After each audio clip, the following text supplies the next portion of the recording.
This is a 2025 Ford F-150 STX. And for 2025, it did get a pretty big price decrease. However, there's more packages. I borrowed this truck from Larry H. Miller Super Ford here in Salt Lake City. Be sure to ask for Tim Powell. Let's go ahead and check out the window sticker so you guys see options and features on this build. At the very top is a description with the colors. And then here is a short listing of the standard equipment. Down below are all the options. So this does have the 200A equipment group for $1,535. Has a 355 electronic locker in the rear for $470. Mobile office is $535, and then this one does have the 20-inch wheels, which come a part of that 200A equipment group. Base price was $51,130. With destination at $1,995, you have a total price of $52,665. And here are the Feely common numbers off to the side. So when you consider the price difference, this truck is basically $2,085 cheaper for 2025. However, that 200A equipment group basically gives you back everything that was standard last year. So the 20-inch wheels were standard last year. They're an option this year. Also, the fender vent electric lime accent, I'll show it to you in a second. That was standard last year, optional this year. Fog lights, standard last year, optional this year. Zone lighting, and then electric rear window defroster finish off that list for that 200A equipment group for $1,535. Now, with that being said, this is the new middle class truck. I've mentioned this in other videos. That is what this is. The middle class is shrinking, and this is the way that we can continue to keep up, which is buying the really nice exterior truck on the outside, but then in the interior, it's a basic work truck basically. But the good news is you have LED headlights and fog lights, including the turn signals. Recovery hooks are down below. You have painted bumper, so it has a really nice overall appearance for sure. Now on the grill, very basic, it's all plastic. Active grill shutters are behind there too. And I like the white lettering they give you for the Ford badge. As far as the suspension goes, nothing's going to change here because you still get dual wishbone, right? Coilover setup. And they do give you like a aluminum steer knuckle inside of there too. Fabric material for the liner. And then here are the tires. 20-inch wheel, as I said earlier. Tire size is going to be a 275/60/20, which is basically 33 inches tall, 10.8 inches wide. And these are the Hankook Dynapro AT2s. Capacity for the tire is 2,679 pounds at 51 psi max. I'll show you the yellow sticker here in a second. 6 lug. And here's a side view of the truck.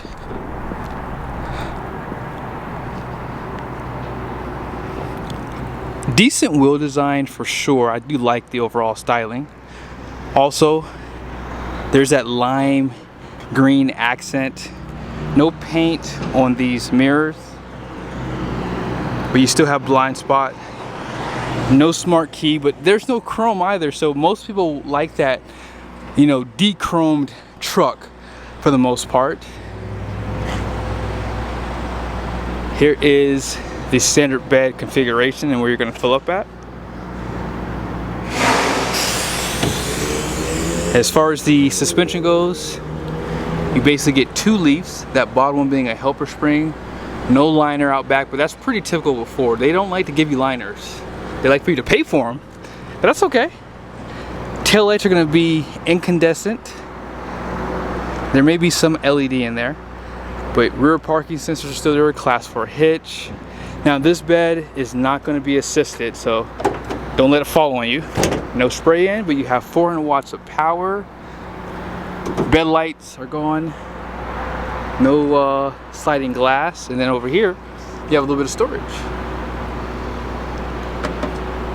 Tie downs, you pretty much have 4 total. Tailgate is not heavy, which is a good thing. You have that camera for backup. And then down below, as you guys saw, this truck does have a locker. And there is your spare tire.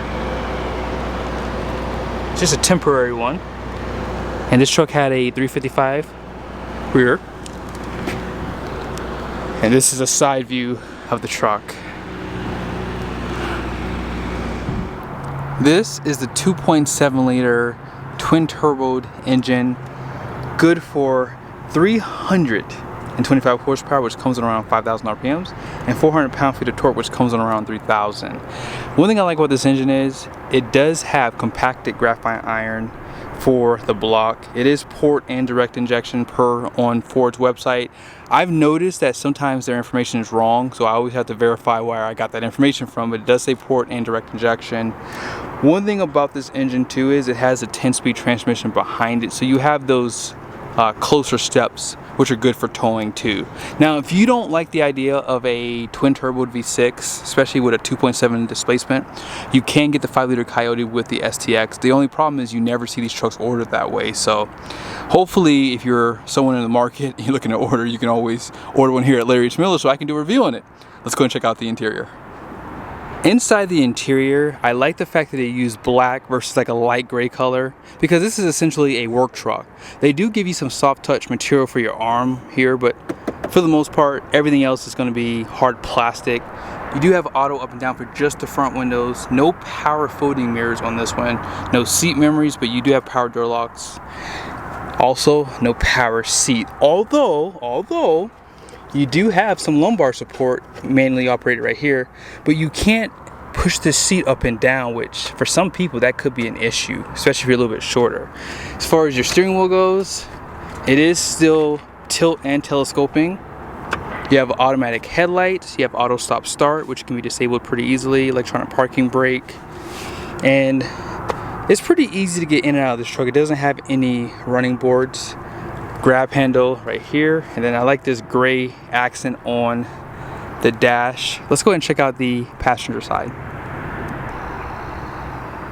Decent storage. They still give you a manual lumbar support on this side. Open storage, says F150 in there. More of that gray, just kind of curves up this way. All hard plastic. Glove box right here. You cannot use this truck for a bed camper either. There may be a package, however, with the longer bed trucks, and maybe I'll do some research on that in the future, but here is the design for the seats. I actually don't mind this. You have that lime green that you saw on the exterior, made its way into the interior. Yeah, it looks really good. Great bolstering on the seats too. Out back, not a bad interior overall. Seat back pockets on both seats. 12-volt power plug is still there. They do provide some cup holders. 120 volt and 2 Type-C USBs. They still provide that 60/40 bench, no storage beneath, however. Look at that. Black liner for the truck. I don't think you can get this on a Lariat with the black interior, which is pretty funny. Let's go ahead and jump back over to the driver's seat. The biggest fail on this truck, in my opinion, is they don't give you push button start. I understand smart key system, but that should be standard in my opinion. I just like the idea of keeping the key in my pocket and just pushing the button. Some people will disagree with that, but you're pretty much on your own. Most people you talk to in real life, they prefer having the push button start. 12-inch screen. 12-inch screen. Also, you do have the backup camera, and most people will like the STX for the simple fact that you have a column shifter with the gear limiter on there too, and that gives you a little bit more space down here. So I understand why people prefer this truck even over the other trims. Now, 2 USBs, more storage there. You guys see the cup holders, and this did have the workstation, which I think this is a nice option to have, because if you do work in your truck, this does come in handy for sure. Single climate control. You do have multiple drive modes. There's that locker. No auto full drive, however, and Apple CarPlay, Android Auto are on this too.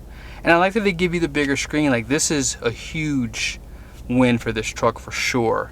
Now, as far as this screen goes, they do have a few things that you can see. Like, I like the fact that they give you gauges inside of here, so you can see temperatures all right there. Also, you have off-road pages, so If you need the compass, if you get lost, they have that. It also shows you the elevation. So we're at 4232 feet. And it gives you pitch and roll here. And you can see a little bit better on that screen.